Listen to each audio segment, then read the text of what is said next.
كل القطط بتحب السمك، بس عمرنا ما شفنا قطة رمت نفسها في البحر عشان تصطاد سمكة. ليه؟ لأن غريزة الكائن الغير عاقل ده حطت لأمانها وسلامتها حدود، خط أحمر ما بتتخطاهوش. المحبة عمرها ما كانت سبب كافي لرمي النفس في التهلكة.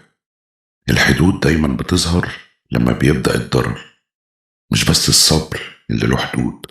المحبة لها حدود لو مفيش تبادل، التسامح له حدود لو قيمته مش متقدرة، العطاء له حدود لو قابله بخل، والقرب له حدود لو كان من اتجاه واحد بس. احنا مش هنتذل عشان حبينا بصدق او عشان مشاعرنا كانت نقية. افتكر دايما، افعال الناس هي اللي بتخلينا نفتح لهم البيبان او نرسم لهم الحدود.